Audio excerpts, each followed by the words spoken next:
Ladies and gentlemen, welcome to The Right Time. My name is Bomani Jones. Thanks for listening wherever you get your podcast. Rate us, review us, give us 5 stars. You only give us 4 stars, I'm inclined to believe you are a hater. It is that time of week where we have a guest join us, coming to us live from not quite sunny, but it's still California. He was the host of Slow Burn Season 6 on the Los Angeles Riots of 1992. And he think he was the fastest 10-year-old in America one time. Joel Anderson, what's going on? I have a certificate and a medal that testifies to the fact that I was the fastest 10-year-old in 1988. And don't make me pull it out because it's embarrassing when I do it, because I feel like people should be able to accept it. Now, I didn't say I was the fastest 18-year-old in 1996. I said the fastest 10-year-old. So that you all should just believe that. But, you know, if I have to go to the point of bringing out the evidence, I will do that. No, I see. I feel like you won the contest, right? Like, I'm not saying that you didn't win the contest. I'm just saying that the title for winning the contest is the fastest 10-year-old in America. It doesn't necessarily mean you were the fastest 10-year-old in America, but you did win a contest. They could have went to the Jesse Owens free, 100-meter dash down the street from their school to do it. You know what I'm saying? There was nothing preventing them from showing up at the track the same as I did and doing what I did. It wasn't cost prohibitive. If you were fast enough, the coaches would ask you to come and be on the team for free. Okay. So, but anyway, I just wanted to real quick because, Bomani, you used to, back in the day when you were in Miami, you used to talk a lot about how nice the weather was. You know what I'm saying? You show people, you stunt for us, your little balcony or whatever. And that was real cute. You know what I'm saying? And I was kind of wondering how you feel right now, because I know you said it's not quite as sunny, but I still get a feeling for why this is called the Golden State right now. Just clear skies, brisk 55 degrees. It's lovely weather. How are you experiencing the winter right now? Like, I make a lot of money. Okay, so you got your own heat. Is that what you're telling me? That's kind of what it comes down to. Like, I was just like, and in fact, I look back on those times, and I'm actually very disappointed that y'all viewed it through the lens of me stunting on y'all, as opposed to being happy for me and my good fortune. I just came up. What? You know what I'm saying? Like, it had just happened. And I just thought that y'all would be able to appreciate, like, hey, man, this is the setting that is producing the content that y'all are talking about. Like, this is where we got, right. You know what I'm saying? I'm not just the only one here. We all here. And so I knew when I got to New York that people was going to like try to throw it back at me. And I got that. And I understood that. And I recognized it, and it was fair. And I encouraged all of them, when they wanted to do that, to go out to the 600 square foot balcony on their beachfront condo and take a picture of the water in February and send it right back to me. Get me back. And you know what? That was the thing. The people that was the saltiest with me about that, they all still live in places with weather. You know what I'm saying? And so they just wasn't in a position. Now you was feeling like your little Northern California situation, which is kind of windy and chilly at times. You thought you were gonna be able to throw that back over at me. But I will tell you this. There has not been much sun the last 2 weeks, and it has not been good for anybody. Let's be clear about this. It has been bad mood, Van Morrison, Astro Weeks weather here for far too long. It was that kind of weather for Christmas. It was that kind of weather for New Year's. It's that kind of weather right now. And what makes it worse, so I messed around and got a spot. I don't know if this even matters, but it doesn't have central air because, you lived in New York. You can't take that for granted. Maybe you got it, maybe you don't. It depends on a number of factors, right? Absolutely. But I got a lot of windows, so it's like bright, that's cool, except it'll be 30 degrees outside, but that rare time the sun comes out, it makes it like 78 degrees in the crib, and you actually got to cut on the air conditioner. Oh, you got that little beam of sun coming right in. It's a lot of sun. Like, it'd be hot. Like, this a time in America, man. Like, I feel like Omicron came through and we realized, man, we done gave up, bro. I mean, nothing works. I mean, isn't that the thing? I think maybe you grew up kind of differently, but I think I didn't have a lot of faith in people, but I had a lot of faith in systems. I was like, surely there was no way that people would let society collapse, so that, things would be so bad. You think that there are checks on bridges, viral transmission, whatever. And you realize that, those systems are also held up by people as well. So it's actually, there's not the protections that you think from desolation and chaos that we believe that there are. But I know you grew up different. So that may not apply. You know what though? I did grow up with a bit of faith in like some of this stuff, right? And a lot of this stuff, in fact. And then like Katrina came around and I was like, oh, right. It shook my faith in systems, but it shook my faith in systems as a Black person. Right. I didn't think they let all these white folks die. Like they don't care, right? Yeah. Like that I did not think. Like Katrina told me, damn, they'll still do it to us like they would. But it didn't dawn on me that under circumstances like this, that they look at white folks and be like, yeah, you on your own too. I thought they was looking out for them. Like, I think you and I talk about this, that something that gets lost is like Dabo Swinney's a guy I use an example of this, right? Like poor white people and the impossibility of explaining the idea of white privilege to them, because they just out here like, yo, I don't think you understand how we got it, and ain't nobody even rallying for us or nothing like that. And it's true. It like totally makes sense, right? The average white person got it really rough. Right. It's not easy at all. Life is misery for an overwhelming number of people in this country. Yes. And around the world, but in this country as well. Yes. But I think for like, since most Black people grow up around nothing but Black people, right? Like that's what residential segregation is. And then the white people you then meet, if you do that, are like white people you've overcome to meet, a white person that's your boss or something like that. But in reality, it's a lot of white folks just out here struggling. And I learned here, they will send them all out there to die too. Now, don't get me wrong. A lot of those white folks are like, I would love nothing more than to die for this. But, they still like, whether they wanted to or not, they was going to be back out here. And America has told us, as soon as you can, get your ass back to work. I mean, your mayor said that the other day, bro. You know what I'm saying? Lieutenant Adams. Yes. And I guess, again, I understand that like New York is sort of an idiosyncratic place. That occasionally you get a character or whatever, but usually the mayor sort of made sense. The thing about Eric Adams, it just doesn't make a lot of sense. I guess maybe I don't understand enough like who his constituency is. I have an idea of it, but I guess I'm just a little confused as to how that dude, and this isn't even a political argument, like just that cat being in charge of a city of 8 million people is sort of fascinating to me. I don't know how that happened. Well, he got the right relationships with money. And that I'm a former cop thing goes far.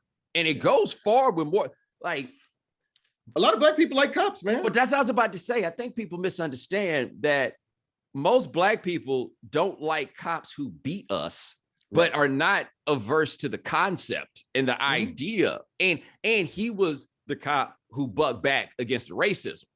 Right.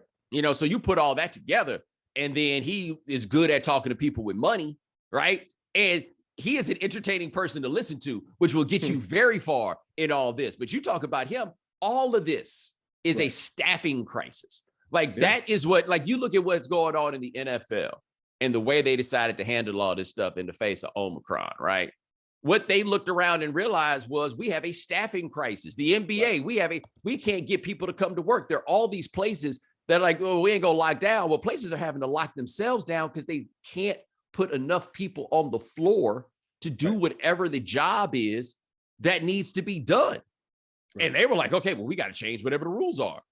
Right. Yeah. I mean, well, see, I think that just comes down to the fundamental, kind of tying it back to what we started with, and not just that systems are the problem, but the fundamental cheapness of life. Like, I think I was just sort of surprised that people are just willing to accept mass death on this scale. Like that's kind of jarring to me that we've lost more people than, like, I guess twice the in-city population of Atlanta, like, close to 900,000 people or 850,000 people. That's just an unfathomable amount of loss that we're willing to accept. And to your point, is people like, you know what? You still got to get to school, still got to get to work. And there doesn't just seem to be, there's a misunderstanding that like life can't go back to the way that we thought it was, as long as there's this sort of belief that life is sort of cheap. You know what I mean? That we can't, we're not going to be able to reconcile that as long as we're just willing to throw people into the meat grinder and be like, you know what, you guys figure it out, because we'll never get back to normal. But the problem is people think their own lives are cheap too. Yeah. Like, as much as I want to fully chastise every institution for how I believe that they've handled this recklessly and incompetently at various points, and like, ain't nobody took a harder blow than the CDC in terms of reputation, I would argue, in the last year and a half. But I was walking, because like when I get out now, because like if you go look at the positivity rates for Omicron in New York, like y'all don't really understand what this is. Did I send you that map? No, I didn't. You didn't send it to me. No. Okay. So like when things had gotten better, the positivity rate in New York would be around like 3%. You were getting down in the 2s, you know? So I went to the New York City map that broke it out by zip code.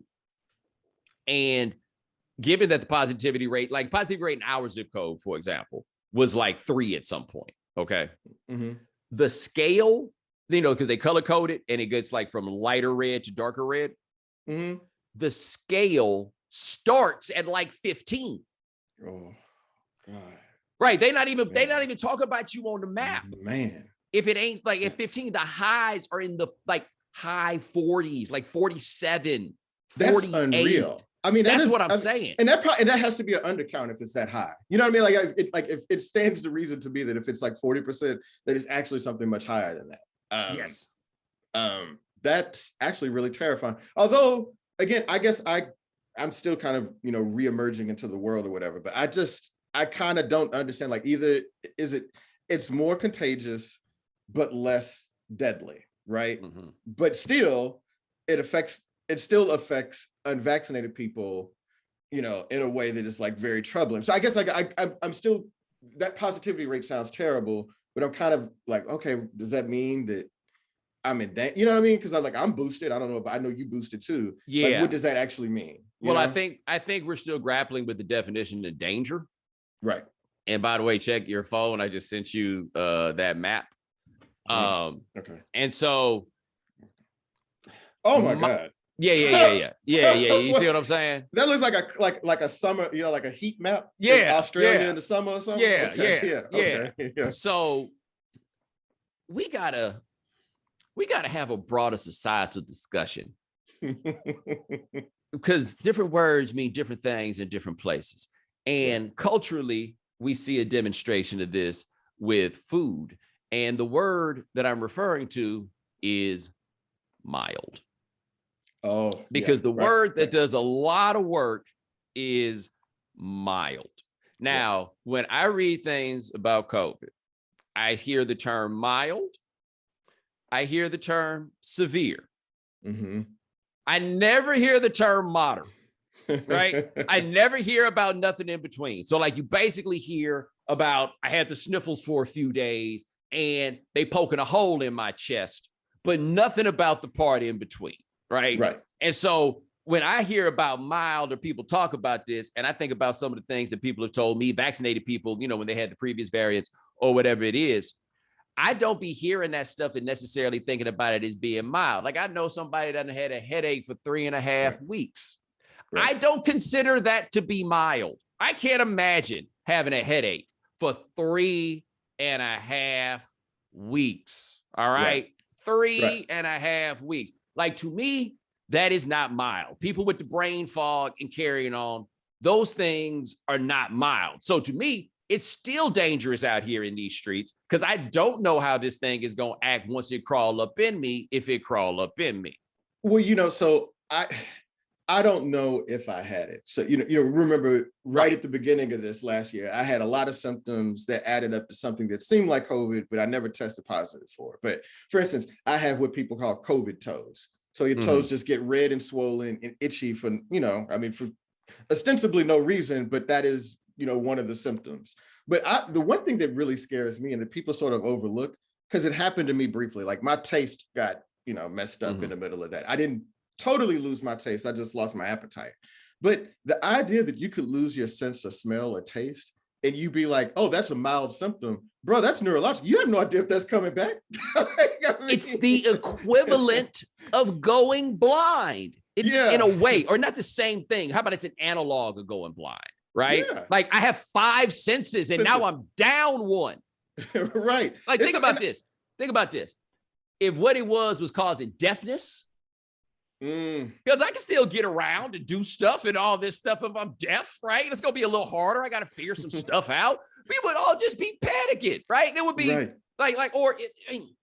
yes, I look at all that and I'm like, no, that is not mild. And I was just reading something the other day about how some people have reported that loss of smell, right? Losing their sense of smell or whatever has an effect on their sex lives. Oh yeah. Like a lot of, really? you know, oh wait, hold on. I'm trying to. Yeah, I can't remember exactly how it goes, but basically all this sensory stuff goes together. Wow. You know what I mean? Yeah. With there's one thing to be like, you lose your sense of taste, but there are other people reporting their sense of taste is now altered. And so it's not simply, I can't taste this. It's this thing that used to taste good, tastes awful. It's the thing that used to smell good, smells awful. Right. That ain't mild. Right, exactly. That is like a severe change in your life. And the fact that people are willing to accept that is just sort of weird to me. I mean, again, I'll never forget the moment when it occurred something was wrong with me. I was eating wings from Wingstop on the couch. And I remember I looked over at my wife and I was like, this don't taste like metal to you? You don't taste metal in this? And I was like, I enjoy wings. I had my pound of ranch, you know what I'm saying? And I was like, that's terrifying. I mean, your sense of taste is also it's not just to enjoy things, it's also meant to protect you as well. Yes. So the idea that was compromised in some way and compromised for so long is actually sort of terrifying. And nobody can tell you exactly when it's going to come back or if it is going to come back. Right. And I just that's just not a level of risk that I'm willing to accept. And as such, like a lot of people in my family think that I've become a little overboard. I'm one of the, vax panickers or whatever. Call me a punk. That's cool. I can handle that. Like that. Yeah, that's good. That's good. Like all of this as it goes, and there's so much that's still mysterious. And again, like I think you and I have talked about this. I don't knock the leagues and all these people for trying to keep this thing rolling. Like, because it's not. I don't think it's football that's getting people sick. I don't think it's basketball that's getting people sick. It is everything else that's going on here. And they're like, yo, if we got people that are willing to come out here and play some ball, then we got to get them out here to play some ball. But I will say this. When's the last time we had a good week of NFL football? This podcast is sponsored by BetterHelp Online Therapy. We talk about BetterHelp a lot on this show. And this month, we're discussing some of the stigmas around mental health. For example, some people think you should wait until things are unbearable to go to therapy, but that isn't true. Therapy is a tool to utilize before things get worse, and it can help you avoid those lows. And we've been taught that mental health shouldn't be a part of normal life, but that's wrong too. We take care of our bodies with the gym, the doctor, and nutrition. We should be focusing on our minds just as much. BetterHelp is customized online therapy that offers video, phone, and even live chat sessions with your therapist, so you don't have to see anyone on camera if you don't want to. It's much more affordable than in-person therapy, and you can be matched with a therapist in under 48 hours. Give it a try and see why over 2 million people have used BetterHelp online therapy. And the right time with Bomani Jones listeners get 10% off their first month at betterhelp.com/Bomani. That's betterhelp.com/Bomani. Man, see, I thought about this in advance way before this. And this is because I was just like, I think that we overestimate the amount of good football that is played in the NFL during any given week that's enjoyable to watch. And adding another week of it, I was like, if you guys want to see more backup quarterbacks, fine. But yes, to your point, every week, I remember for the last month or so, up until last week, I believe, people were like, oh, this is a bad slate right here. These are some bad games. And I'm like, well, bro, I mean, you all want to see football so bad, and they have an incentive to keep showing it to you. But like the football has not been great for a long time, but it's even more noticeable now that we're like the rosters are really compromised. The rosters are compromised. There's no great team in the league. Like there's no even with adding games, there's no team right now in the AFC, I think, that has more than 12 wins. Like it's just a lot. Like it's a lot of hovering around in these spaces. Like well, I saw that the Patriots, and look, I've been busy the last few months. I saw the Patriots were the top seed in the AFC at one point, like maybe a couple weeks ago. And I was like, they're not good. I saw them play, and maybe I missed something, but I didn't remember them. I will say this though: the last time I said that was 2001, and you know how that went, right? But that's how all of this looks right now. But obviously, you have to think that part of it is just everything that's going on, in the world and with COVID and with the NBA. It's just hilarious. Right? Like somebody hit me with this and I didn't realize it, but this is the truth. So Joe Johnson, you saw that he got signed. Yeah, I saw him score. Yeah, I saw him. Yeah. Do you know who made the decision to draft Joe Johnson? It's going to be Red Auerbach? Yes. Was it really? Yes. Red Auerbach made the decision to draft Joe Johnson. Oh man, would be a good time to say Joe Johnson played with Sam Jones or somebody. Yeah, right. Rest in peace, Sam Jones. But right, like the 6 degrees of separation of Joe Johnson are going to take us back to Dr. Naismith. I mean, Fog Allen, you know what I'm saying?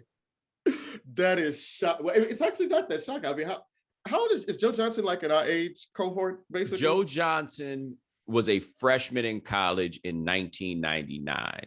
And so Pitino had gotten fired in Boston. And one of the things Pitino famously did was take away Red's title as president of basketball operations. Pitino just had to be in charge of everything. He couldn't even like let Red have it. So the Pitino got out of there, and that left Red to be in charge. And Red made the decision to draft Joe Johnson. I mean, another great choice. I mean, it was a great call.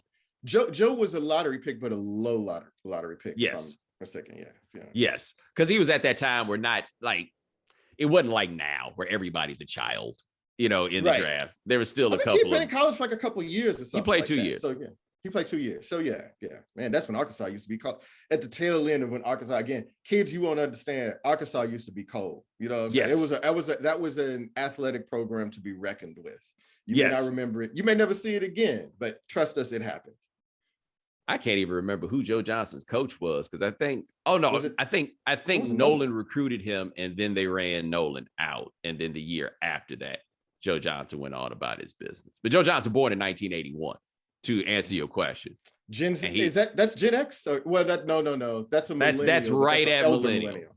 Yes, elder millennial. That's elder millennial. Putting the elder and elder millennial. But here's the thing about it. That's elder millennial, but Joe Johnson from Little Rock. And I don't feel like Little Rock produced any millennials. Like, you know what I'm saying? Like in 2001 or whatever year it was, like in 1981, was it 1981 in Little Rock? Yeah.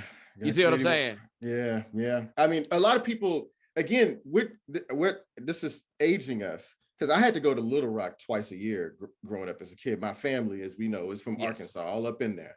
I had to go to Arkansas. So right around the early 90s, me and my cousin would go to the mall. I think it was University Park Mall or something like that. And this is during the banging and Little Rock era. Yes. Okay. And Joe Johnson grew up in the heart of that. And I mean, I encourage you, it really is a time capsule because first of all, this is like I know that they've been documentaries, obviously, since, they've been able to do film or whatever, but it just is a very bare bones documentarian effort. And you see some things in Banging in Little Rock that are hilarious and terrifying. And that's what Joe Johnson, that's the era he grew up in Little Rock. Yeah, like if you watch Snowfall, there's a reason why they sent them on the road trip to Little Rock. Like that was a thing. That was how the rock and everything was getting to the other parts of the country was, people figured it out. They had kinfolk that was back at the crib in Arkansas. But yeah, that's Joe Johnson. What was interesting, I would, because how the Great Migration works. There are a lot of people from Arkansas that went to California, right? Like Arkansas lost a lot of people in the midst of the Great Migration. And a lot of people went to California, LA in particular, and then they came back. And when they came back, they brought some of the things they learned in California to Arkansas. Yes. Yeah, because in the end, they got to LA and they realized for us, it's like Arkansas with palm trees.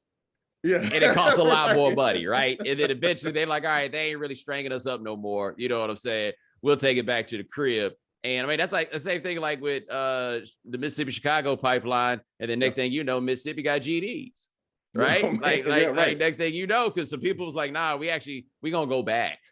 Right. Like, let's go home. I can find my own friends at home. You know what I'm saying? Cutting the price of your wireless bill feels good.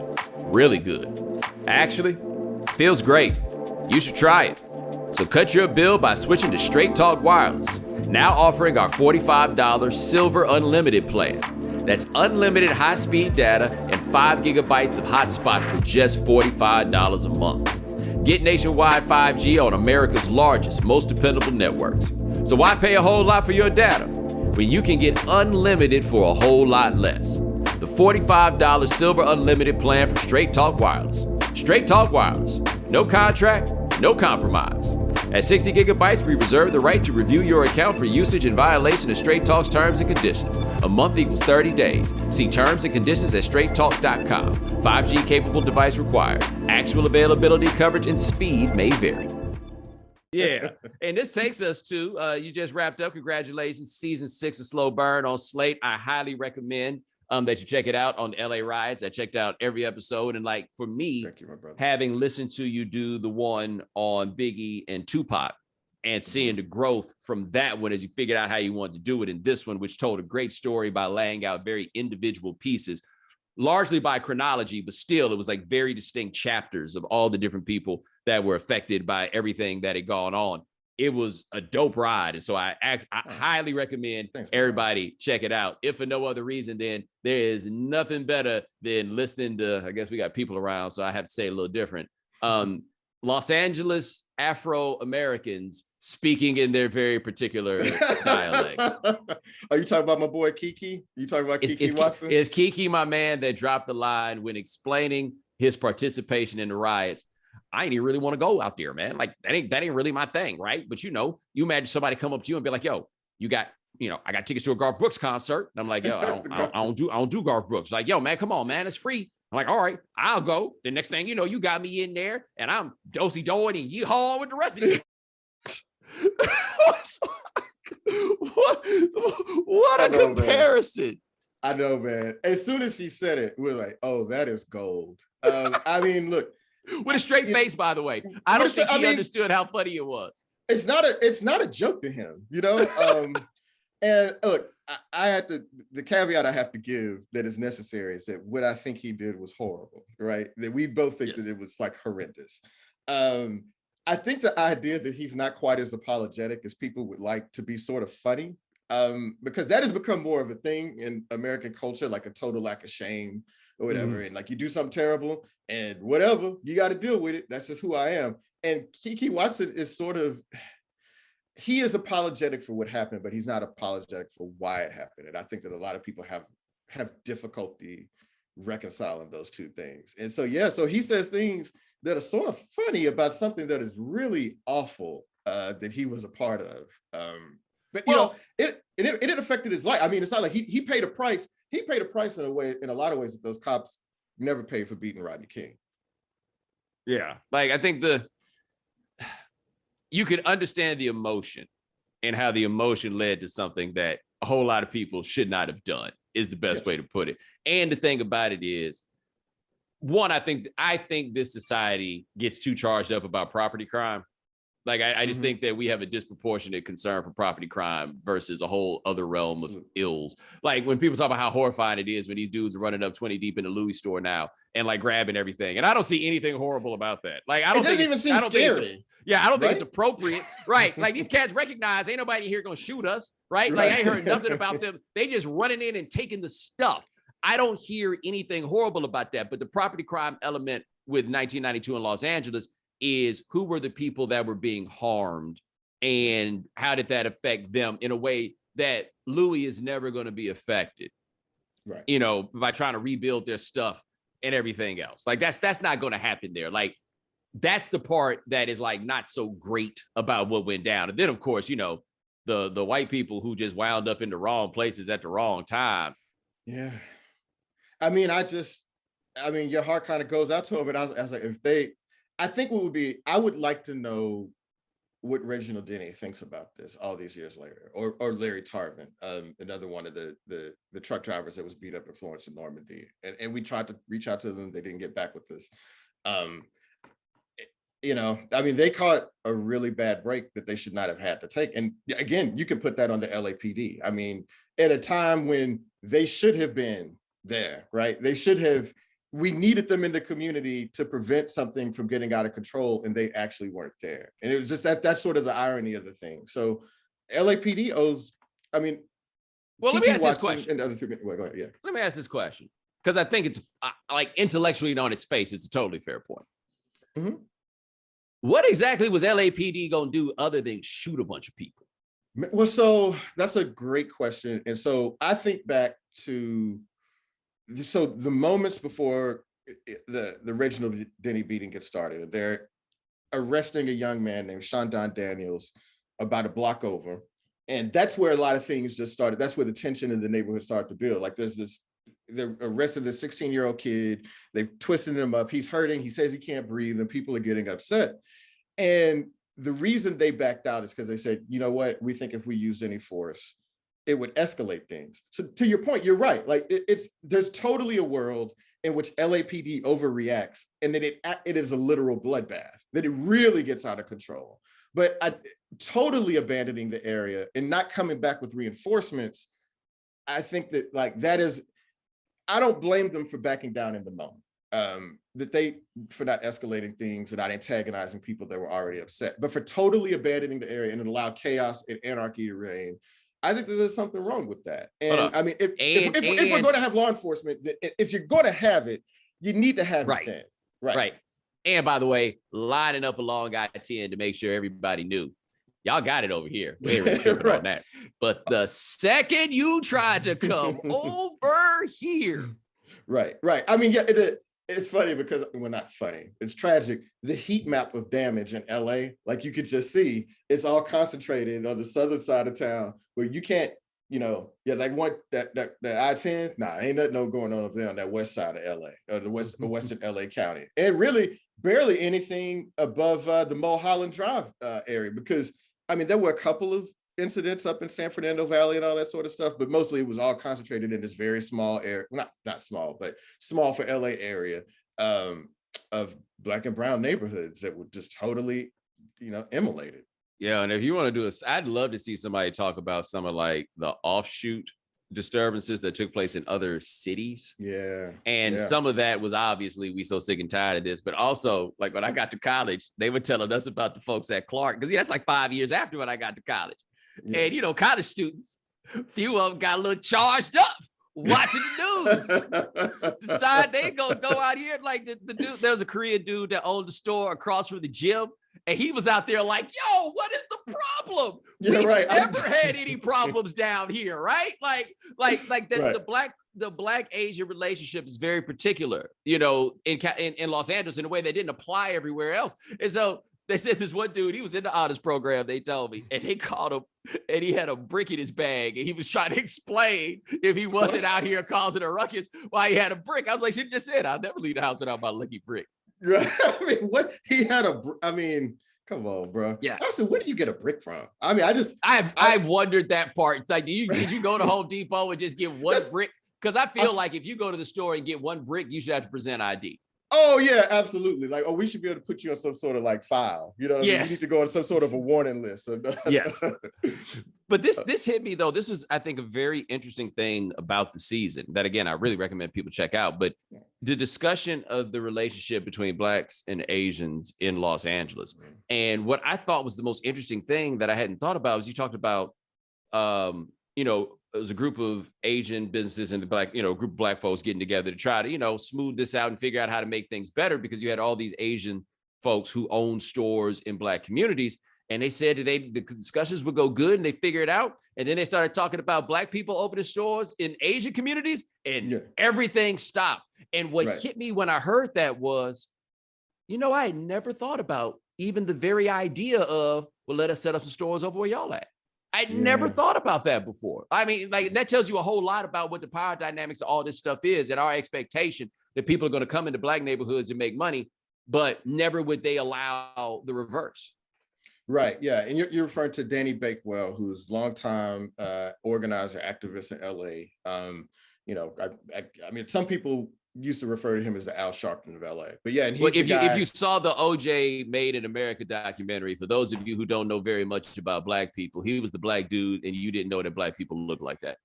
I mean, very Louisiana. It would explain he's from New Orleans, right? Yep, I was about to say very Louisiana. Yeah, right. So that it we could confuse him, but once you hear him talk, you'll understand it. But yeah, so they did try to set up a Black Korean alliance in the mid '80s after a rash of robberies on Korean stores in Black neighborhoods.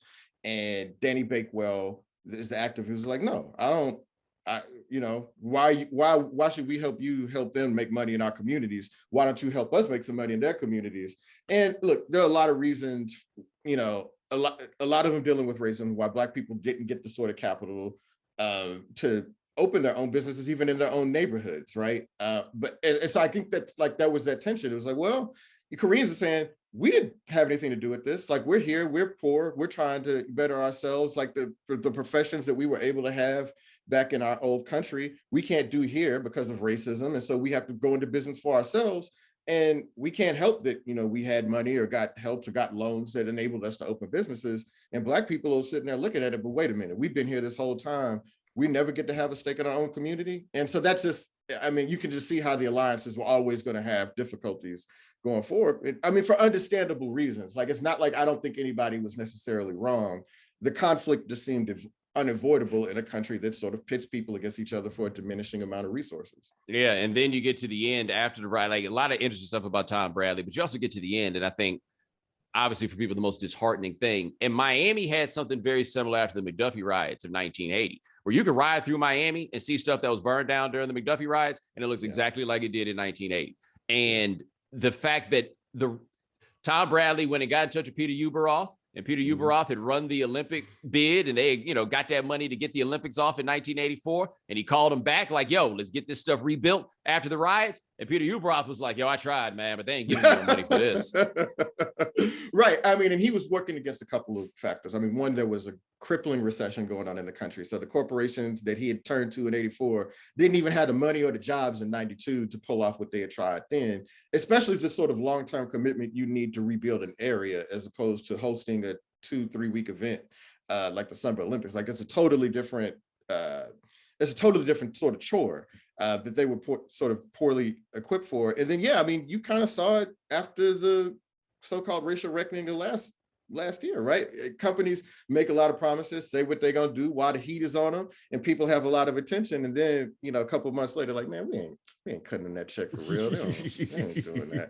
And so that's why you just need a robust government. Like, that's I know that a lot of people think government should be run by business, and I'm not trying to make a real political argument here, but you need a robust government. You need systems in place to guide that sort of development, because people are not going to do it on just out of altruism or out of the goodness of their hearts. Like, they want to return, and they have some assumptions about those communities that they either won't be able to make the sort of returns they want, or they just don't want to deal in those places. And so you need government to guide that sort of development. And Tom Bradley, in his final act, he had always depended on private industry and businesses to do things that government should have been doing. And for that final act, he tried it again, and it did not work. Yeah, man. But again, Slow Burn season 6. Check that out. And Bomani got me through it, by the way. Y'all don't know, man. I was stressing, man. Your boy reached out to me, man, because I was stressing, and because I was like, I don't know if I'm gonna make it. Your boy checked in on me and helped me to get through it. So, man, I appreciate that and the support of the podcast. Dog, no, absolutely no problem at all, man. You like, might don't make it. I'm like, nah, it's gonna get done. Don't get me wrong. Like that's the thing you need to understand. Hook, crook. It'll get done. Yeah, the thing is like, you just like, I hope it's good. You know what I'm saying? When it's done, you're just like, but sometimes you can't even worry about that. I just need something on the paper, something on the screen. Yes, so. Yes. Best dissertation is one that's finished. I tell you, the best advice I ever saw, and you were on a little bit of a time crunch, but I forget who it was. I saw this a few months ago talking about writing. He's like, even if you ain't got nothing to write it down. Right? We can fix what's on the page. Right. We can't fix nothing. It's so true. It's don't let perfect be the enemy of good, and that was that's always been my thing. It's got to be lined up right. The punctuation, all this stuff. Even the font has to look right. And sometimes you just got to get it done. That's what you killed it, dog. Like, real talk though. That's the thing, man. You killed this. Appreciate you, bro. For real. Now I'm gonna take you to our other topic of discussion that we have here. You and I a lot of on college football. Yes, sir. So I'm not one of these SEC. I believe I'm an SEC exceptionalist because it is the best conference in college football, but it is not a completely different world of college football than everybody else. Contrary to, keep in mind, it's got 14 teams. Right. Missouri is in the league. Okay? Yeah. Arkansas is in the league. Vanderbilt's in the league, And so after the playoff, Georgia blew Michigan's doors off. Alabama, I ain't even bother watching that, right? But they did what they did to Cincinnati. And people are like, this is just proof that the SEC is totally different. I'm like, no, it's not, because this is exactly the same thing that they was doing to the SEC. Alabama and Georgia do that to everybody in the league. Yeah. What has happened is it's really 3. Ohio State lost a couple games this year, but 3 programs have separated themselves from everybody else in terms of recruiting and resources and application of all of this. And then everybody else is below them. But it's not just totally about the SEC. We knew all year that Georgia and Alabama were better than everybody else. Like what this was this year is, what if USC and Texas had to play semifinals games and they would have smacked whoever they played against in those semifinals the same way that Georgia and Alabama smacked these boys they put in front of them. Right. I think the thing is we knew that Alabama was good, but when they lost to A&M, people got a little confused. You know, they had that sort of inexplicable stumble. But yeah, other than that, we've always known that they were two of the three best programs in the country this year. Like I think the thing, we came around on Cincinnati, and I'm a person that believes, you know what? Let's get a group of 5 team a chance. You know what I'm saying? I believe that, like, to keep the sport interesting, and if we're going to put all this money and attention into the game, and you want to keep people interested, eventually you do have to open up opportunity at some point. So I can understand the Cincinnati thing, sort of understand the Notre Dame thing, but let's get real. We always knew it was Alabama and Georgia in the SEC, and it was they were going to be there at the end, and that's ultimately what we get. I mean, people try to say that recruiting doesn't matter and it's overrated, the recruiting rankings and all that stuff, and people don't know, but like those things really actually predict pretty closely who's going to be your national champion in 3 or 4 years. And Alabama and Georgia currently, the level of talent on their rosters is far and above. And I'm not going to say empirically, but like according to the recruiting rankings or whatever the last few years, their talent is so far above everybody else. Nobody else is on that plane. That's not Georgia, the SEC's thing. You and I talked about this. In 2018, Rivals had Georgia with a recruiting class with 8 5 stars. For those of you who don't really, like, you hear the term 5-star, to put it in perspective, you got to understand, it's like 35 stars per year. Like that's about how many 5 stars are going to be in a class, right? And Georgia had 8 of them, and those aren't even the dudes on this team that are good. Right. Like it's not just they're getting all the 5 stars in the world, it's they're getting all the high level 4 stars, and they're finding guys and developing them. Because look, it's a tough evaluation thing. Like when people say recruiting rankings don't matter, a better way to put it is that it is inexact, right? It doesn't fully matter for the individual player. It absolutely matters in the aggregate. You want to get as many players that there's a consensus on that these guys are really good. And they get there. Right. And then the vast majority of recruits or whatever are 3 stars or lower, you know, and then there's like development and who you get in target. Exactly. But it's undeniable that if you have more 5 stars than anybody else, it's going to work out for you one way or another. Right. But I kind of curious, because you're going to have to deal with something, my brother. Have you been paying attention to that school up the street from where you grew up? And they have 6 5 stars in their class and have the highest rated recruiting class in recruiting rankings history. You talking about Texas A&M? Are you prepared to deal with what's coming? Oh, you don't ever have to about it. You don't ever have to be prepared to deal with A&M getting all those players. Yeah, no, this is all I'm saying. And I know some things have changed, don't get me wrong. But whenever that happens at Texas A&M, Joel, what happens next? That world doesn't. That's the problem. I'm just saying this one more time. I just want to say this again. Whenever this kind of thing happens at Texas A&M, what happens next? You can give a Trans Am through NIL deals. Okay, I'm just saying. The NCAA has always shown up, and if that's not going to be the case in this one, something's going to happen, right? I mean, that's all I'm telling you. People got to pray that happens. I don't, because now that I don't be engaging with Texas football, like I'm just can't. Man. Okay. Nah, man, I just can't. Oh, come on, man. You don't want to do the choo-choo thing, bro. We talked about this, man. They out here embarrassing me, and I just can't. I can't put my name on. They've been embarrassing you for a long time. You just finally catching on now. They've been embarrassing you for a long time. I know. I mean, it's not like the guy who told me that I was never going to be an NFL player was later found to use the N-word around his players. He was right. He was right about using the N-word around his players. Is that what you just said? Is that what you just said?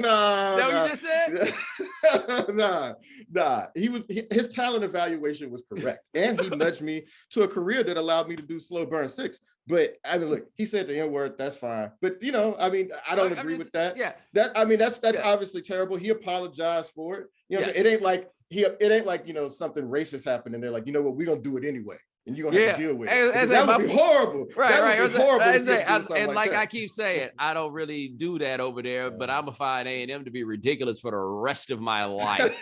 Like there's no way that is ever going to change. None whatsoever. They are going to be.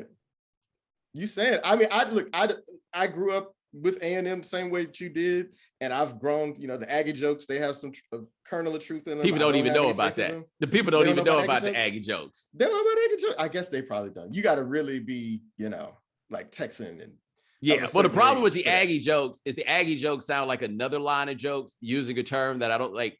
Let's say jokes people would make about Polish folks. Yes. Oh man, Polish jokes. You remember? Well, I feel like that's like a big staple in night court or something. Yeah. But like, they use another term that I actually think is like you're not allowed to use.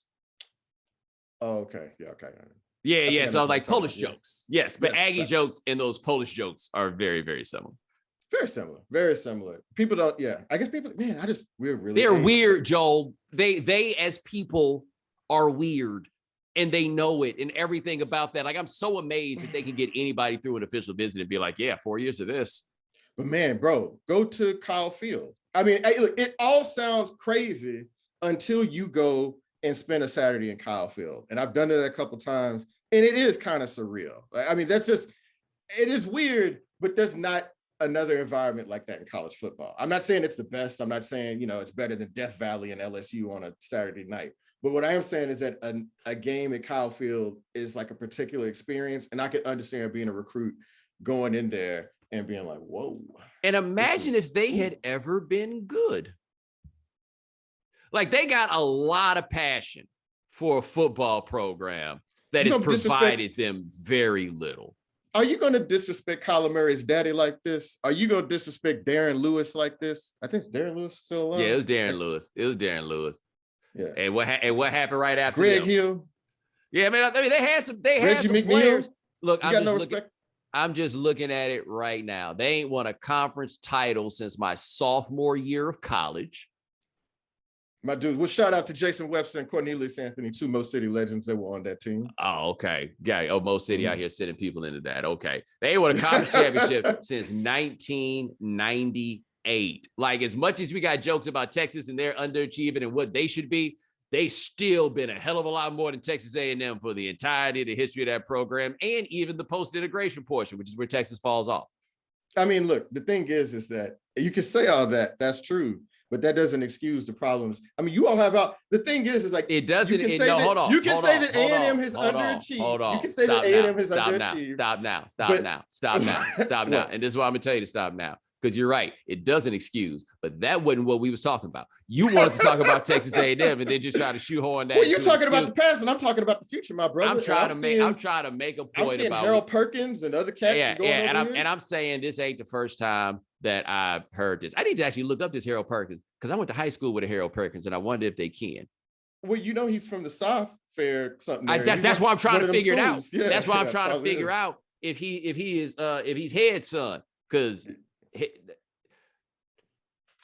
I mean, it's not even no thing. Like, anybody, he had a big head.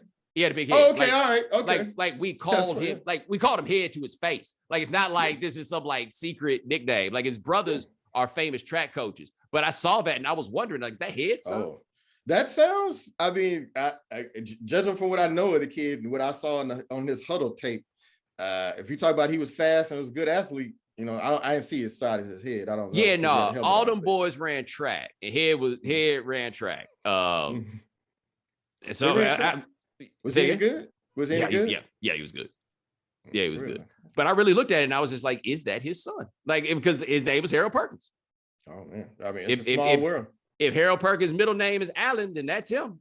Well, I would tell you this. I mean, how many Harold Perkinses you think they're making in this generation of people? Well, that's not a name. But again, he was a Harold Perkins Jr. And so, that's what's keeping a lot of these names alive. Right. Well, that's what I'm saying. But like, how many other Harold Perkinses do you think are made other than the original? So it's got to be that one. Do you think somebody else normal? I'm not. No, I should say. Well, actually, here's why I say it won't be. Well, in 2002, do you think they say a baby Harold Perkins? Well, hold on. Here's what I'm saying. He's not listed as Harold Perkins Jr. And I feel like in this day and age, they are obligated to call themselves juniors. Oh. Well, shout out to Head though. You know what I'm saying? Yeah. He got his props. And if your son is going to A&M, the impending new Texas football power, then shout out to you. Then I don't even know why. I mean, what that do for TCU? Like, you going out of your way to try to antagonize me right now After I just gave a little shout out. Don't do that, because I grew up and I sort of had a thing for A&M because I thought A&M was we talked about this before. Yes. I thought A&M was blacker than it was. My uncle went there. They had Kevin Murray, Kyler Murray's daddy, as a quarterback, a black quarterback at Texas A&M in the 1980s. Okay. So that was just something that you did not see. Okay. Jackie Sherrill wasn't really an A&M sort of coach in that way. So that was a lot. Yes, for a young Joel Anderson to get a little confused about. They didn't take precedence over University of Houston, but they had a little swag after they stopped putting University of Houston on TV, I could understand why you could feel like I need to go find a team I could actually watch. That's not even shade. Why you taking shots at them, bro? No, not even shade, but I'm just saying, man won a Heisman Trophy and nobody saw it. I mean, you look, man. I mean, that's how dirty Andre Ware did y'all. He was so good, they didn't even have to see him. I mean, that's how crazy football was. I mean, somebody put up what would be regular, like a really good college season of numbers now. They wouldn't be spectacular, but just a really good season. Nobody saw it, and it was still good enough to win the Heisman. A staggering indictment of everybody else in his class. I mean, Gennaro Toretto won one year around that time too. Fair. So, I mean, fair. But hey, man, that's Joel Anderson, Slow Burn Season 6. Check that out. Check him out at slate.com, but don't check him out until next month because Joel ain't doing no work. Leave me alone. I don't want nobody to bother me. I'm off. Tell you, get on Southside today, man. All right, man, I'm gonna do it. I got a lot to catch up on. I promise. Hey, I'm gonna get up on it. And ladies and gentlemen, thanks so much for joining us here on The Right Time. We do this 3 times a week. Gabe Bassane and Adi Khan handling things behind the scenes. Thank you, gentlemen. Remember, follow The Right Time. Rate us, review us, give us 5 stars. You only give us 4 stars, I'm inclined to believe you are a hater, and we'll talk to you guys in a couple of days. Take it easy.